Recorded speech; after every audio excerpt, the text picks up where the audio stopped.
안녕하세요. 이제 곧 초등학생이 되는 아들을 키우고 있는 40대 여자입니다. 아이의 입학이 곧 다가오자 어쩔 수 없이 애아빠인 전 남편이 생각나곤 하는데요. 정말 인생에서 지워버리고 싶은 인간이에요.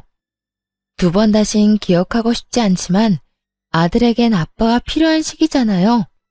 그러다 보니 떠올리기 싫어도 떠오를 수밖에 없더군요. 하지만 다행스러운 점은 아들이 전 남편을 전혀 찾지 않는다는 점입니다. 저 역시 이혼을 결심한 순간부터 지금까지 단 한 번도 후회한 적 없어요.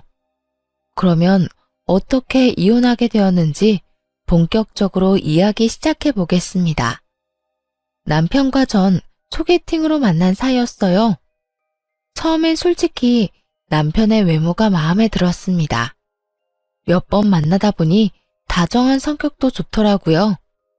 그렇게 2년 남짓한 시간을 만나오는 동안 남편은 한결같았습니다. 항상 저를 아껴주고 사랑해 주었죠. 그런 남편의 모습을 보며 자연스럽게 결혼까지 결심하게 되었고요. 그렇게 남편과 결혼했고 결혼 3년 차 임신을 하게 되어 출산까지 무사히 했어요. 당시 회사에 다니고 있었는데 시간이 흘러 어느덧 육아휴직이 다 끝나가더라고요.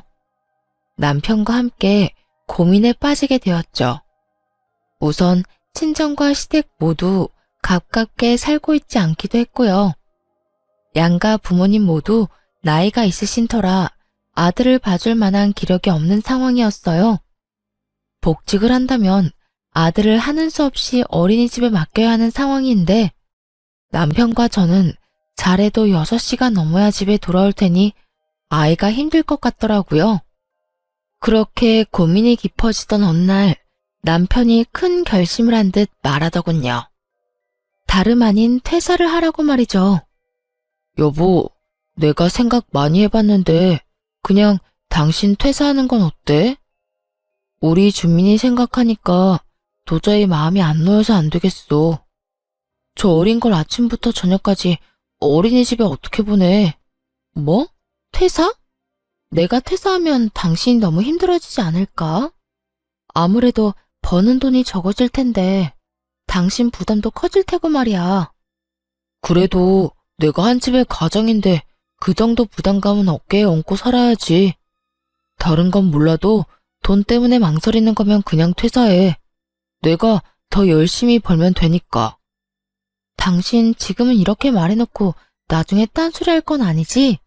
막 생활비로 눈치를 준다거나 나한테 쓸데없는 돈 쓴다고 핀잔 들면 안 돼? 에이, 당신은 날 그렇게도 몰라? 내가 그런 걸로 눈치나 줄 사람으로 보여?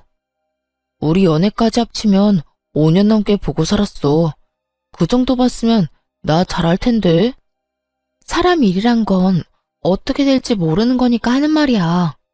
어쨌든 당신이 그렇게까지 말하니까 나도 진지하게 생각은 해볼게. 더 생각하지 말고 그냥 퇴사해. 애는 엄마가 봐야지 안정감도 느끼고 건강하고 밝게 자라는 거야. 일단 퇴사하고 준민이한테 집중하고 느끼자. 알겠지? 정말 돈 때문에 싫은 소리 할 일은 없을 테니까 그 부분은 걱정도 하지 마. 남편은 이렇게 호언장담을 했고 철석같이 그 약속을 믿고 퇴사했죠.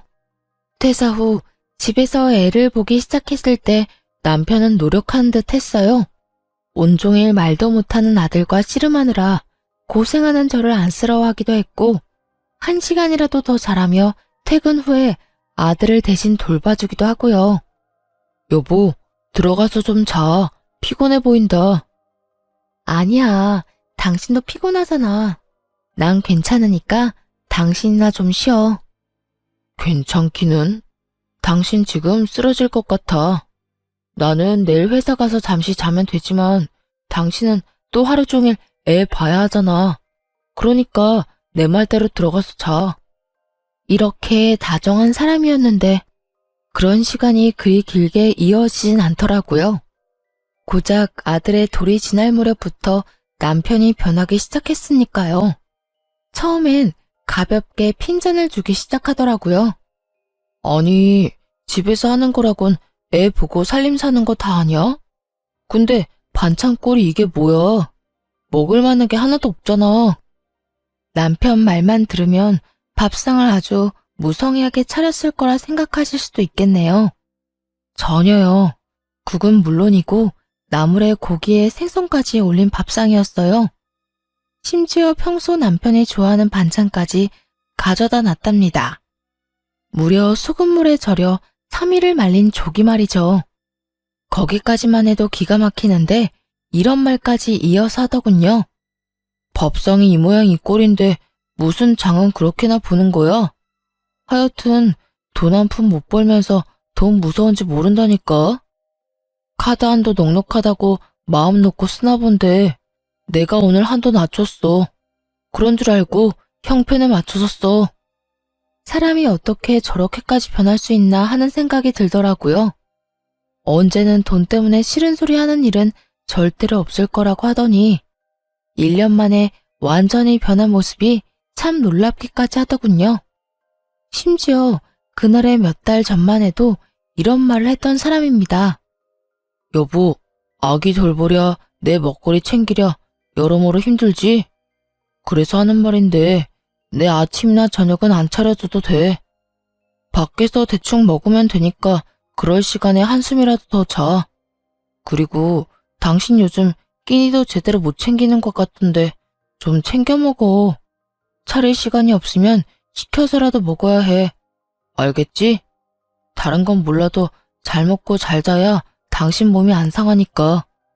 이랬던 사람이 변하니 낯설기도 섭섭하기도 한 복합적인 감정이 들더라고요. 물론 화가 나기도 했고요. 당신 요즘 힘든 거 알겠는데 말을 그렇게밖에 못해? 난 당신 부인이지 당신이 화풀이하라고 막말해도 되는 감정 쓰레기통이 아니라고. 그리고 내가 쓰면 얼마나 쓴다고 그런 말을 하는 거야? 남들이 들으면 집에서 애나 키우면서 돈 펑펑 쓰고 사는 줄 알겠다. 힘들면 그냥 힘들다고 해. 괜한 트집 잡으면서 사람 기분 나쁘게 하지 말고. 화풀이 하는 게 아니라 현실이 그렇잖아. 나는 힘들게 나가서 돈 벌어오는데 반찬 투정도 못해. 그리고 당신이 집에서 놀면서 돈 쓰는 것도 맞잖아. 놀아? 내가 노는 걸로 보여? 나 하루 종일 집 치우고 애 보고 먹이고 씻기고 하느라고 바빠. 오죽하면 내 몸은 제대로 씻지도 못하고 밥은 제대로 챙겨 먹지도 못해. 그런 와중에 당신 좋아하는 조기에 국에 나물 반찬까지 해줬더니 뭐? 놀아? 먹을 게 없어? 그렇게 먹기 싫으면 당신이 해먹어. 그러면 되겠네. 꾹꾹 화를 참다가 결국 남편에게 한 소리 해버렸습니다. 그러자 남편은 뭐라 대꾸할 말조차 없었는지 조용히 밥만 먹기 시작하더군요. 그날 이후 남편은 한동안 군말 없이 그저 지켜보더라고요. 애가 클수록 돈 든 데가 많아지는데 일정한 금액 이상의 지출은 안 했거든요. 물론 그때 따끔하게 말한 것도 효과가 있었겠죠. 그렇게 겨우 남편이 제정신으로 돌아왔나 했는데 이번에는 당연한 것을 트집 삼아 시비를 걸기 시작했어요. 그 당연한 것이란 아들의 우유였는데 돌 이후에 분유를 끊고 우유를 먹였거든요. 그날도 아들에게 우유를 건네주고 있는데 남편이 이렇게 말하더라고요. 인상은 있는 대로 잔뜩 찌푸리고 날이 선 목소리로 말이죠. 그 우유는 도대체 언제까지 먹어야 하는 거야? 겨우 분유 끊어서 돈 좀 덜 들겠다 싶었더니 이제는 우유를 마시는 거야? 우유값 때문에 허리가 휘겠네 휘겠어. 순간 잘못 들은 것인가 하는 생각도 들더라고요. 들은 말이 그만큼 황당하고 어이가 없었으니까요. 다른 것도 아닌 아들이 먹어야만 하는 우유를 가지고 저딴 말을 하다니요. 도무지 참을 수가 없어 남편에게 더욱 단호하게 말했죠. 당신 진짜 계속 이런 식으로 눈치 줄 거야? 나 퇴사시킬 때 뭐라고 했어? 다른 건 몰라도 돈 때문에 눈치 주는 일은 없을 거라며. 내가 뭘 어쨌다고 그래? 몰라서 물어? 다른 것도 아니고 애한테 꼭 필요한 우유 먹이는 건데 뭐? 그걸로 허리가 휘네 마네. 하루 종일 툴툴거렸잖아. 그것뿐이야. 생활비 가지고도 입댄 적이 한두 번이 아니야. 당신 이러려고 나 퇴직하게 만들었어? 이러려고 잘 다니던 회사 그만두라고 했냐고. 계속 이런 식으로 할 거면 당신이 회사 그만두고 집에서 살림하고 육아나 해. 내가 어떻게 해서든 당신 벌어오는 만큼 벌어올 테니까. 노발대발하며 쏘아대자 남편은 되지도 않은 말로 상황을 모면하려 애쓰더라고요. 아니, 난 우리 아들이 너무 많이 먹어 돈이 아깝다는 게 아니라 우리 준민이가 잘 먹으니까 더 열심히 돈 벌어야겠다는 의미로 한 말이었어. 오해하지 마. 이 말 같지도 않은 변명을 듣는데 더욱 화가 나더라고요. 그래서 단호하게 한 번 더 남편에게 경고를 해주었죠. 오해? 누가 들어도 짜증났다는 말투였거든? 당신, 나랑 준민이를 당신 등골이나 빼먹는 인간이라고 생각해? 그딴 생각 가지고 우릴 대할 거면 당장 회사 그만둬. 알겠어? 이런 일이 있고 난 후 남편은 더는 별말하지 않더라고요. 아들 때문에 돈을 쓰는 것에는요. 그 다음 어떤 일이 벌어졌는지 예상이 가시나요? 이번엔 제가 쓰는 돈에 더욱 치사하게 굴기 시작했답니다. 아들을 홀로 돌보느라 고장난 손목을 치료받기 위해 병원에 갔던 날이었어요. 그런데 글쎄 그걸 가지고 잔소리를 하기 시작하더라고요. 당신 오늘 병원 갔었어? 왜? 어디 아파? 아, 손목 아파서. 애가 아직 제대로 못 걸으니까 안을 일이 많잖아. 무겁기도 하고 말이야. 그래서 그런지 손목이 너무 안 좋아졌더라고. 오늘 병원에 가서 치료도 받고 약도 좀 받아왔어. 뭐? 그까진 일로 병원에 간 거야? 손목이 아프면 집에서 뜨거운 수건으로 찜질이나 하면 될 것이지. 그리고 애가 계속 운다고 안아주니까 그렇게 아픈 거 아니야. 적당히 좀 해. 애 좀 운다고 어떻게 되는 것도 아닌데 뭘 그렇게 극성을 떨어서 괜한 돈을 써? 그 순간 참아왔던 서러움이 폭발하는 기분이 들더라고요.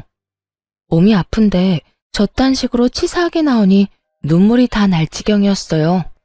다른 것도 아니고 애를 보느라 병이 생긴 것인데 말이에요. 당신은 내가 아프다는데 걱정은 되지도 않아? 당신 자식 안아주다가 병이 생겼다는데 걱정은커녕 돈 이야기만 하고 싶냐고. 고작 10,000원도 안 썼어. 치료하고 약 타온 돈 합쳐봐야 8,900원이라고. 이것도 마음대로 못 쓰게 하려고 나 회사 그만두러 간 거야? 이렇게 내가 쓰는 돈 아까워할 거면서 그때 회사는 왜 그만두게 했어, 왜? 여보, 그런 뜻이 아니야. 아깝다는 게 아니었다고. 남편은 또다시 되지도 않는 변명을 해대려고 했어요.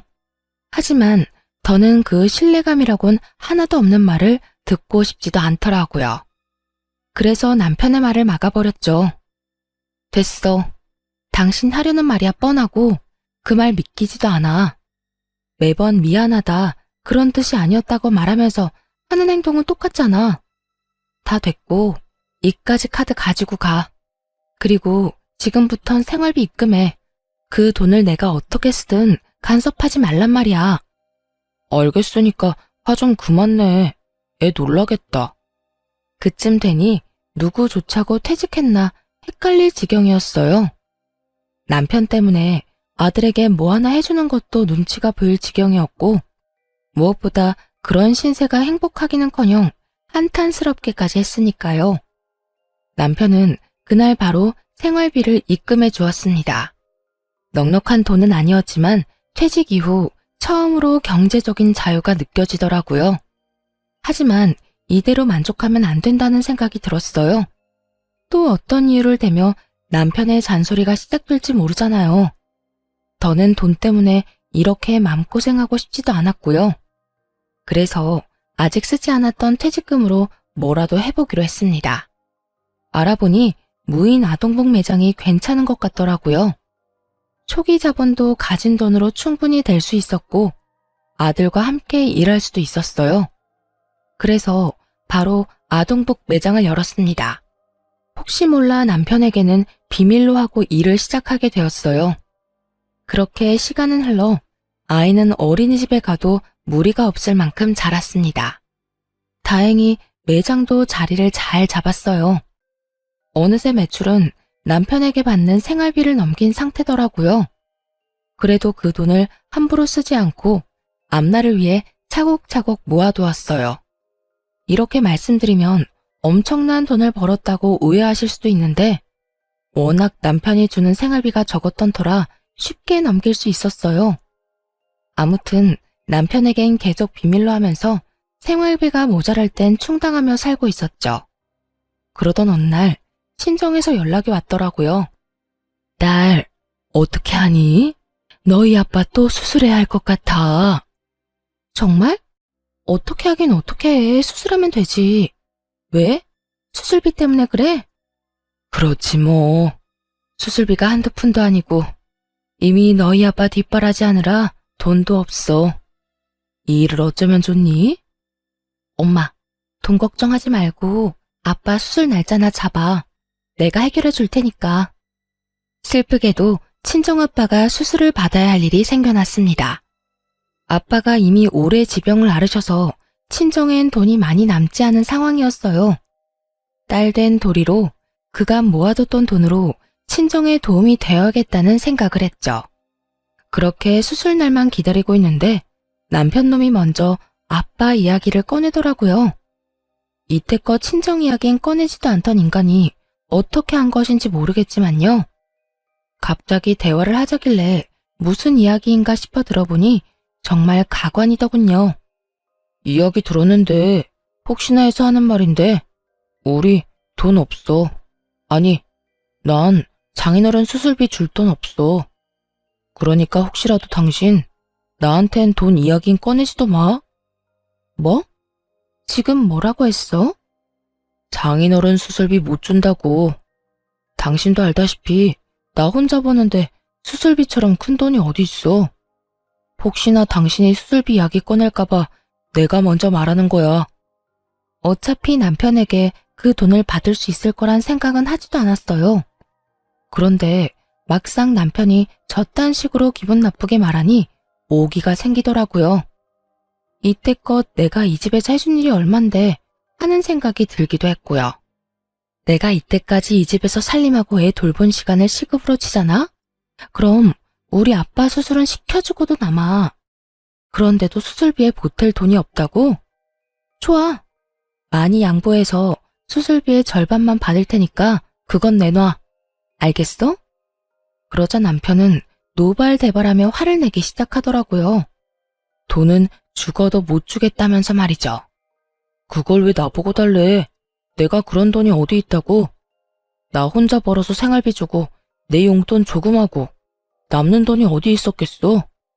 집에서 살림하는 건 당신이 사는 곳이기 때문이고 애 봐주는 건 당신 자식이기도 하니까 당연히 다 해야 하는 의무잖아. 그거 했다고 나한테 돈을 달라고 하면 안 되지. 그리고 사실상 장인어른이 내 아버지도 아닌데 내가 그 돈을 왜 줘? 아, 그래? 그런데 왜 그 당연한 의무는 나만 가져야 해? 당신도 사람을 부려먹었으면 의무적으로 돈을 내놔야지. 난 어떻게 해서든 당신 주머니에서 병원비 절반을 꺼내갈 테니 그런 줄 알아. 그날 이후 남편은 그까짓 돈이라고 하며 저를 무시하기 시작했어요. 웃기는 건 뭔지 아세요? 무시하는 말과는 달리 돈은 끝까지 안 줬다는 거예요. 수술 날짜가 다가오면 다가올수록 남편 놈은 예민해지더군요. 그 꼴도 보기 싫어 욕이 나오려는데 남편은 귀엽고 험한 말이 나오게 했습니다. 바로 시댁과 관련된 일 때문이었어요. 시모는 연락을 자주 하는 편이 아니었는데 그날은 어쩐 일로 연락을 했더라고요. 남편이 전화를 잘 안 받는다면서요. 어머님, 무슨 일이세요? 그게 우리 아들이 연락이 안 돼서 말이야. 다른 게 아니라 이번에 사준 명품 구두 말이다. 아무래도 한 사이즈 큰 걸로 바꿔야 할 것 같아. 아들이 같이 가주거나 영수증이 있어야 할 것 같은데 연락이 돼야 말이지. 네가 언제 시간 되는지 좀 물어보고 나한테 연락 좀 해주려무나. 기가 막히더라고요. 명품 구두라고 하면 한두 푼 하는 것도 아닐 텐데 그럴 돈은 있으면서 당장 생사가 오가는 수술비는 안 주겠다고 했으니 말이에요.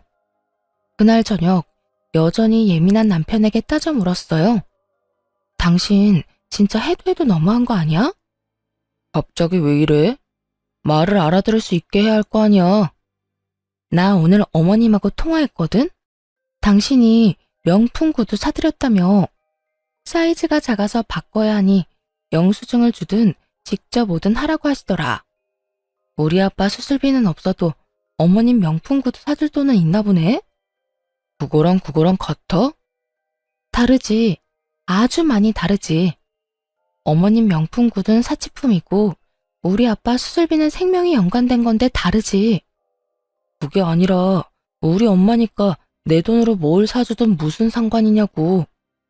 당신이 이렇게 화낼 필요가 없단 이야기를 하는 거야. 내가 번 돈 내가 쓰겠다는데 당신 무슨 권리로 이렇게 화를 내?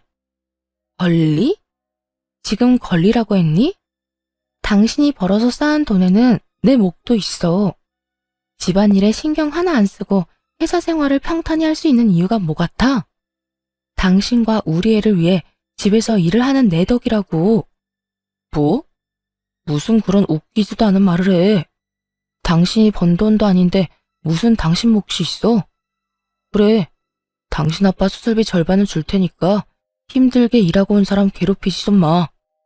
당신이 이렇게 쪼지 않아도 어련히 알아서 줄 테니까. 언제 내가 안 준다고 그랬어? 준다고 그랬잖아.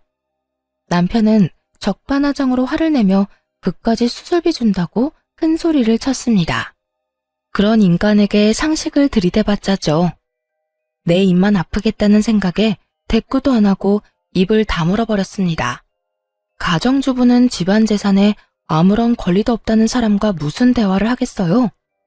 정이 뚝 떨어져 서서히 이혼을 생각하기 시작했습니다. 그러던 어느 날 다 함께 저녁을 먹고 있을 때였어요.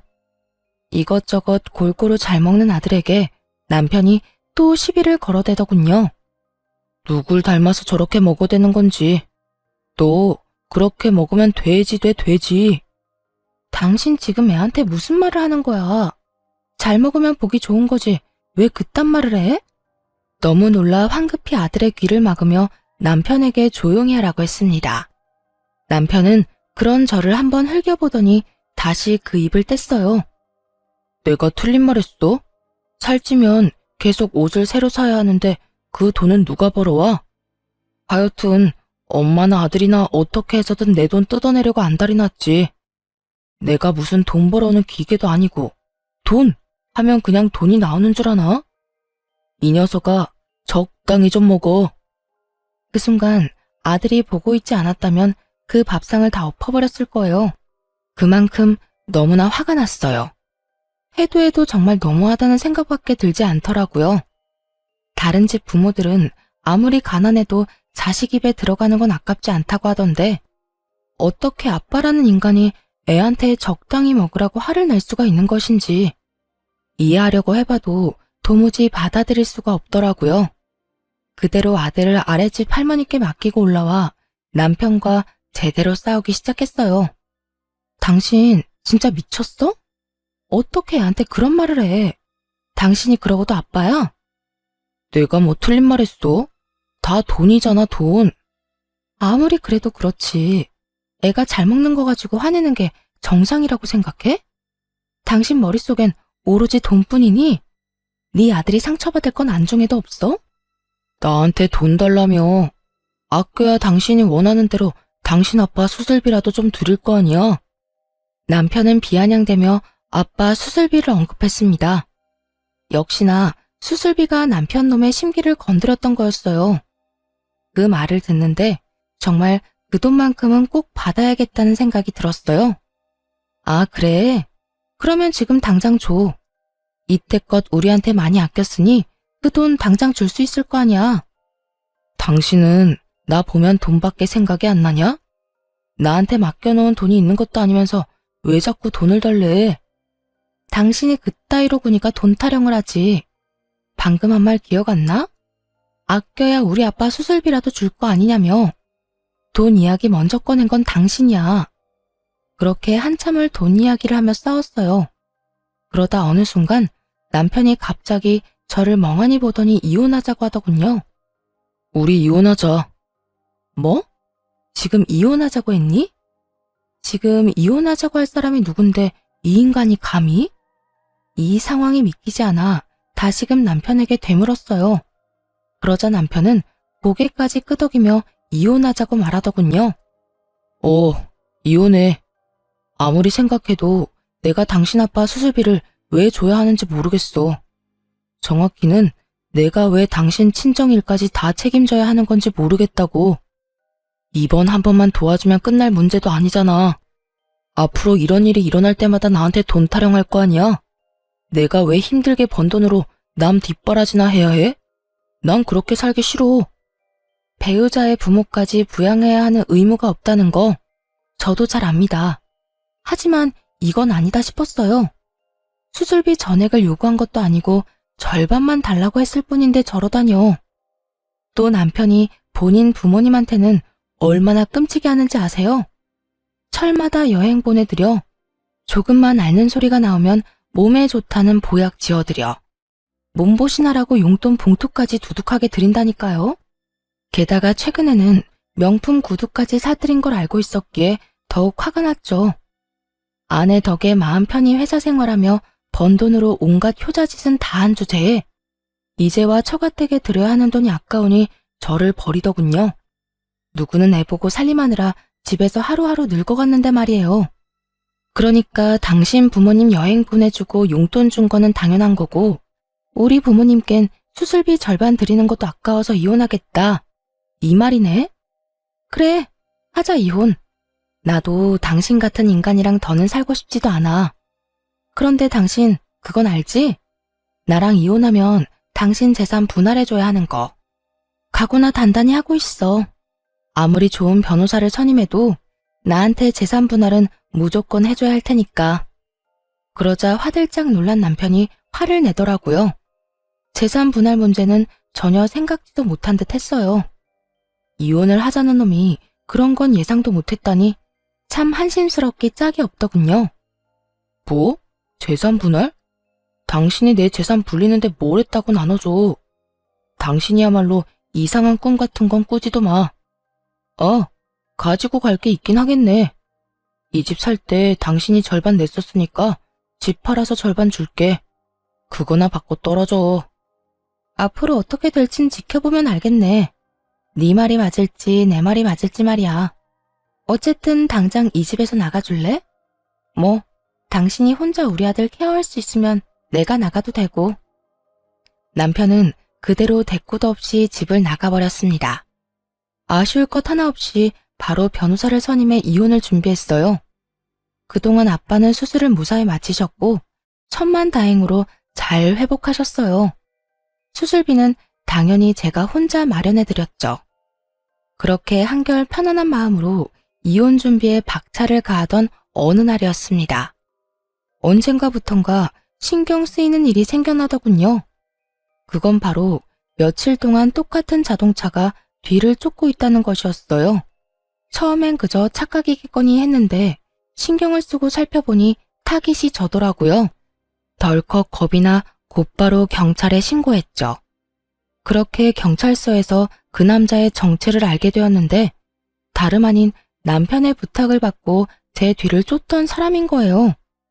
들어보니 그 남자는 남편의 지인 동생으로 용돈벌이 겸 저를 쫓았다고 하더라고요. 전 그냥 아줌마를 쫓아다닌 것 뿐이라고요. 뭘 하는지 누굴 만나는지만 알려주면 시급보다 더 많이 준다고 했어요. 근데 쫓아다니면서 찍은 사진도 없고 그냥 지켜만 봤어요. 진짜요. 그러니까 남편이 내 뒷조사를 부탁했다. 이 말이네요? 네. 혹시나 남자를 만나면 사진 찍어서 보내달랬는데 그런 일이 없었으니 사진 찍을 일도 없었어요. 그러니까 저 여기서 좀 나가게 해주세요. 남편의 수가 뻔히 보이지 않나요? 막상 변호사를 만나보니 재산을 많이 떼어줘야 할 것 같다고 들었겠죠. 그래서 사람을 시켜 제 흠이라도 잡아볼까 하며 얕고 치사한 수를 쓴 거예요. 그런데 정말 웃기지 않나요? 지인의 동생에게 부탁해 제 뒤를 밟은 것이 말입니다. 그 와중에 흥신소에 들어가는 비용이 아까웠다는 거잖아요. 참 짠돌이 남편답다는 생각을 했습니다. 나가게 해줄 테니 남편한텐 들켰다는 이야기 하지 말아요. 그냥 하던 대로 나 쫓는 척하면서 용돈 받아 쓰세요. 알겠어요? 네, 알겠어요. 무슨 뜻인지 알아들었으니까 여기서 나가게만 해주세요. 이때까지 알아낸 것도 절대 말하지 않을게요. 별로 쓸모있는 게 없긴 하지만요. 남자는 그대로 구속이라도 될까 겁이 나는지 시키는 건 뭐든 하겠다고 했습니다. 그 후 남편이 한 그대로 흥신소에 의뢰해 남편의 뒷조사를 시작했어요. 이렇게까지 추잡하게 구는 이유가 꼭 돈 때문만이 아니라는 확신이 들었거든요. 재산 분할은 둘째치고 양육권 때문에라도 확실하게 남편을 조사할 필요가 있었죠. 그렇게 얼마 후 조사한 내용을 받았을 때 웃음이 다 나더라고요. 사모님, 알아보니 남편분 유흥업소를 다니고 있더라고요. 물론 불법 업소이고요. 다니기 시작한 건 3년도 넘었고요. 주로 회사 동료들이랑 다니더라고요. 게다가 거기에서 만난 여자랑 살림까지 차렸던데요. 뭐 집이 좋은 건 아니고 작은 원룸 하나 얻어줬더라고요. 여자한테 생활비나 용돈 주면서 지내고 있고요. 그리고 그때 말씀하신 사모님 뒤 밟았던 청년 있잖아요. 그 청년은 그 여자 동생으로 확인됐고요. 그 여자가 걸친 게 전부 명품이던데 그거 역시 전부 남편분이 사준 거예요. 남편은 돈 타령을 하기 시작했을 때부터 회사 동료들과 유흥업소를 다녔던 거예요. 상간녀에게 생활비뿐만 아니라 명품 옷에 가방까지 사주면서요. 장인어른 수술비가 아까워 이혼까지 결심한 사람이 말이죠. 뭐 이제는 화도 나지 않았어요. 늘 돈이 없다는 말을 달고 살더니 저랬으니 돈이 없었겠구나 싶을 뿐이었죠. 일단 이혼은 진행되었습니다. 그동안 어린 아들에게 폭언을 해온 것, 쥐꼬리만한 생활비만 주면서 온갖 생색을 다 내며 무시로 일관했던 것, 그러면서도 밖에선 외도를 저지르고 있었던 것이 다 인정되었죠. 다행히 양육권은 물론이고 재산 분할까지 유리한 쪽으로 판결받게 되었어요. 물론 상간녀 소송도 해서 상간녀에게 위자료도 받았고요. 그런 와중에 전 남편 놈이 뭐라고 했는 줄 아세요? 이럴 줄 알았으면 그냥 수술비나 주고 말았지. 재산 분할에 위자료까지 이렇게 많이 주게 될지 몰랐는데 이게 뭐야? 변호사 비용은 비용대로 들고 돈은 돈대로 뜯기고. 아니, 무슨 법이 이래? 참 대단하지 않나요? 그딴 말을 짓거리는 전 남편 놈을 보는데 그저 대단하단 생각밖에 들지 않더군요. 이대로 끝이냐고요? 그럴 리가요. 그 후에도 전 남편은 여전히 그 유흥업소를 들락날락했습니다. 그래서 그 사람이 업소에 또 갔다는 이야기를 듣자마자 경찰에 신고해버렸어요. 소문이 쫙 퍼져 유흥업소를 다녔던 사람들과 함께 회사에서 잘렸다고 하더군요. 이미 상간녀에게 돈을 쏟아부었는데 위자료 지급에 해고까지.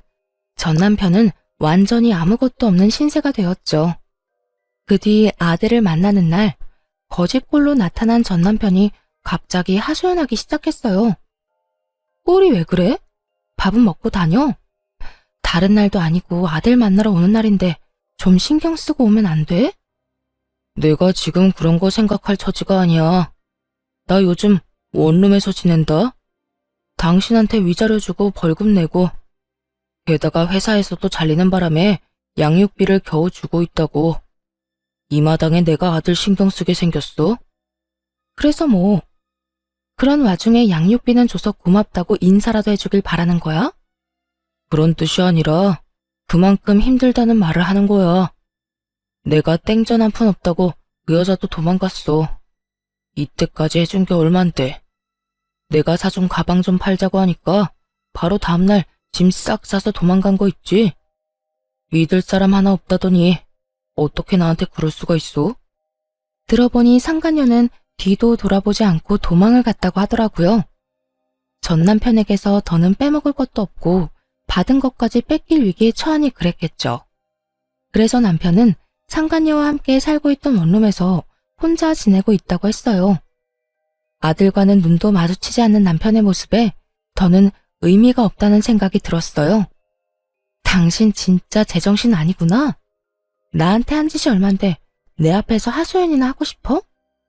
그딴 말 할 거면 애 보자고 하지 마. 애랑 시간은 같이 보내지도 않으면서 왜 꼬박꼬박 만난다고 그 성화야? 내가 오죽했으면 아들 보러 와서 이런 말이나 하고 있겠어. 당신도 참 여전하다. 어떻게 된 사람이 감정이란 게 없어? 당신은 이 모양 이 꼴로 사는 내가 불쌍하지도 않아. 당신이 다 자초한 일인데 내가 왜 불쌍히 여겨야 해? 그러게 인생 좀 똑바로 살지 그랬어. 그딴 데서 만난 여자가 당신한테 지조나 지키면서 살 줄 알았어? 다 목적이 있으니까 당신 옆에 붙어 있었던 거지.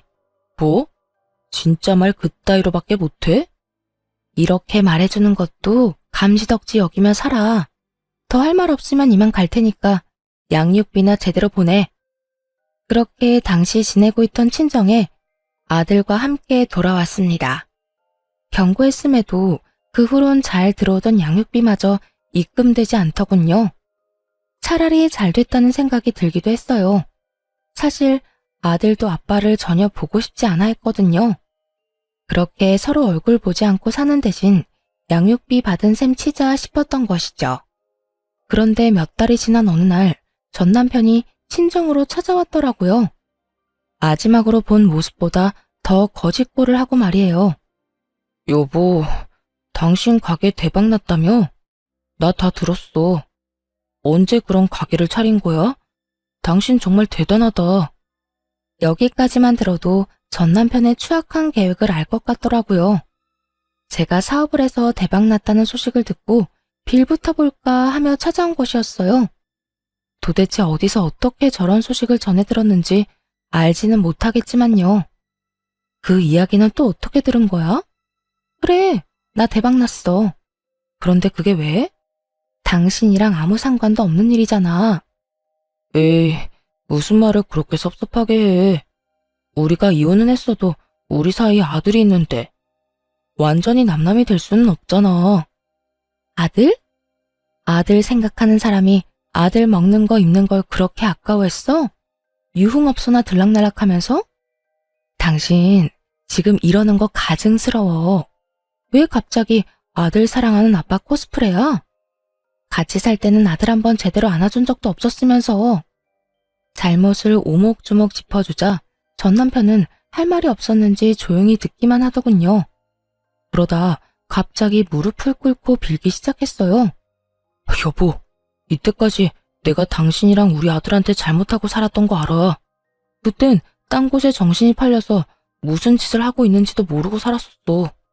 내가 정말 미쳤었나 봐. 그딴 짓이나 하고 돌아다니다니. 당신 같은 여자랑 금쪽 같은 내 새끼한테 탕 쳐주는지도 모르고 말이야. 그러다 울겠다 울겠어. 올 같자는 반성 그만하고 준비한 말이나 꺼내놔. 그 되지도 않는 반성하는 연기 더는 보고 싶지도 않아.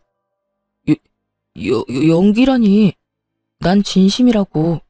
그리고 딱히 준비한 말은 아닌데 나 진짜 반성 많이 하고 깊게 후회했어. 그래서 하는 말인데 우리 다시 같이 살면 안 될까? 아니나 다를까 전 남편은 눈치를 살피며 재결합하자고 하더라고요. 그것도 아들을 내세워서 말이죠. 우리 아들을 아빠 없는 애로 키울 거야? 지금은 괜찮을지 몰라도 점점 자라면서 내가 필요한 상황이 많아질 텐데 더군다나 딸도 아니고 아들이잖아. 아들은 크면 클수록 아빠 손이 필요하다는 거 알지? 그러니까 우리 아들 생각해서라도 나 좀 받아줘. 내가 앞으로 잘할게. 너 진짜 미쳤지? 감히 내 아들을 핑계로 재결합을 운운해? 진짜 끝까지 최악이구나.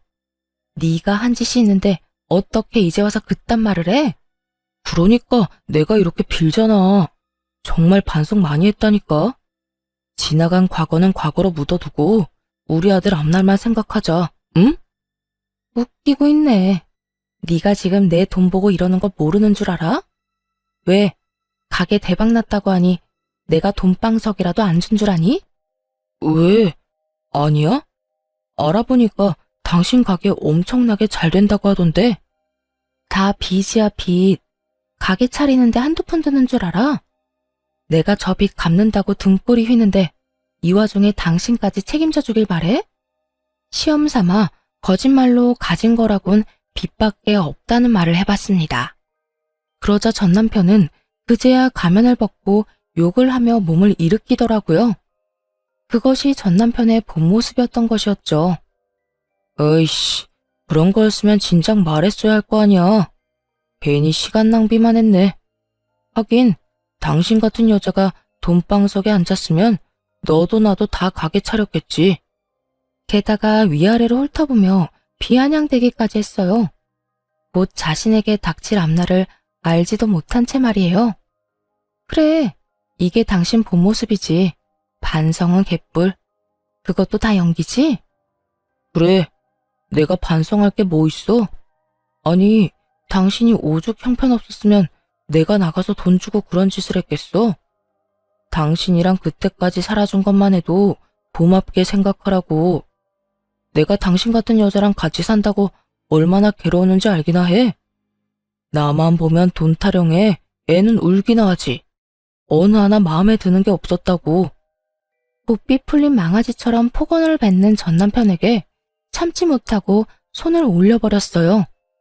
그러자 전 남편은 붉어진 뺨을 어루만지며 발악을 하더라고요. 네가 뭔데 날 때려? 가진 건 쥐뿔도 없는 주제에 네가 뭔데 날 때리냐고. 가진 게 있으면 때려도 되는 거야? 사실은 나 빚 하나도 없어. 또 돈방석에 앉은 것도 맞아. 뭐? 그러면 다 거짓말이란 거야? 차라리 꿈이라면 좋겠다고 생각하는 표정이었어요. 그랬겠죠. 어떻게든 빌붙어 보려고 찾아왔는데 어리석게 거짓말에 속아 다 망쳤으니까요. 심지어 그딴 폭언까지 해댔으니 재결합의 꿈은 이미 저 멀리 사라진 후였죠. 절망 가득한 표정의 전 남편을 보며 더 절망스러운 이야기를 해줬습니다. 당신이 어떻게 반응할지 궁금했거든. 진심으로 반성한 건 맞는지 알아보고 싶기도 했고. 그런데 역시나 어떻게 사람이 한순간에 이렇게 변하냐? 아참, 나 그리고 곧 당신 덕분에 더 큰 돈방석에 앉을 예정이다? 뭐? 그게 무슨 말이야? 당신이 이때까지 안 준 양육비 있지? 나 그거 더럽고 치사해서 안 받으려고 했거든? 그런데 당신 하는 꼴 보니 안 되겠다. 양육비 청구 소송할 거니까 각오해. 이때까지 안 준 거에 앞으로 줘야 할 양육비까지 얹어서 받아낼 테니까. 그러자 전 남편은 또다시 무릎을 꿇고 빌기 시작했습니다. 꼴 보기도 싫어서 질질 끌어다 집에서 내쫓아버렸어요. 이딴 짓만 하지 않았더라면, 아니, 그 더러운 입에 아들을 들먹이지만 않았더라도 더럽고 치사해서 밀린 양육비는 받지 않으려고 했는데 안 되겠더라고요.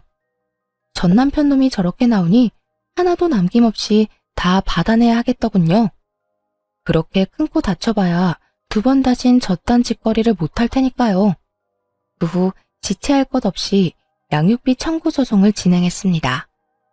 그간 받지 못한 양육비와 함께 일시금 지급까지 받아낼 수 있었고요. 다시 전 남편이 찾아오는 일은 없었지만 간간히 소식은 들려오더라고요. 들어보니 양육비를 주기 위해 전 시댁에 손을 벌렸다가 연이 끊겼다고 하더군요. 그 뒤론 아무 소식도 들을 수 없었어요. 하루하루는 참 길고 고단했는데 돌아보니 세월 참 빠르게도 흘러갔더라고요. 그동안 울기도 많이 울었지만 그래도 참 행복했던 것 같습니다. 저의 가게에서는 이제 아동복뿐만 아니라 성인복도 함께 판매하고 있어요. 또 온라인 사업도 한번 해보려고 구상하고 있는 중이에요. 그리고 눈에 넣어도 아프지 않은 아들은 개구장이 8살이 되었어요. 엄마 사랑해 라는 입에 말을 달고 살 정도로 사랑꾼이 되었는데요. 사랑 고백을 하는 아들을 볼 때마다 그간의 고생이 눈 녹듯 사라지는 기분입니다. 아들은 아빠 이야기를 전혀 꺼내지 않는데 오히려 그래서 더 안쓰럽더라고요. 목욕탕에 간다거나 수영장에 갈 때 이것저것 아빠의 손길과 도움이 필요할 텐데 씩씩하게 혼자 해내는 모습이 대견스럽기도 하고요. 그래서 어느 날은 아들에게 물어봤습니다. 아빠가 보고 싶진 않냐고요. 그랬더니 아들이 이렇게 대답하더라고요. 엄마, 나한텐 엄마가 아빠이기도 해. 그런데 왜 아빠가 보고 싶겠어? 나 기억이 흐릿하지만 아빠가 엄마랑 나한테 말이랑 행동 함부로 했던 거 기억나. 이혼하고 만나러 왔을 때도 나보고 웃어준 적 없었잖아. 그런 사람이 아빠라면 차라리 안 보고 살고 싶다고 생각했어. 실제로 안 보니까 더 좋았고. 그러니까 엄마, 내 걱정은 하지 마. 난 이제 엄마가 행복했으면 좋겠어. 대견하고 안쓰러운 만큼 아들을 더 많이 사랑해주고 아껴주려고 합니다. 앞으로도 아들과 함께 잘 살아가기 위해서요. 다들 응원해 주실 거죠? 이로써 저의 사연도 끝이 났네요. 주변에 저와 같은 이유로 이혼을 고민하고 있는 분들이 많이 계시더라고요. 맞벌이 부부도 그들만의 고충이 깊겠지만 집에서 독박 육아하시는 분들의 고충도 정말 이루 말할 수 없이 깊겠죠. 직접 겪어봤으니 너무나 잘 알고 있습니다. 처음엔 고맙다던 남편이 내 노력을 당연하다고 치부해버리는 일이 많더군요. 집에서는 살림하랴 애 보느라고 몸이 나만하질 않는데 말이에요. 집안일하고 육아하느라 돈을 벌지 못하는 것이 죄는 아닙니다. 가정주부, 한 아이의 엄마라는 직업이 얼마나 대단한 것인지 우리는 알고 있잖아요. 그러니까 기죽지 말고 할 말은 하고 내 권리는 찾아가면서 집에서 일합시다. 꼭 이 말을 해드리고 싶었어요.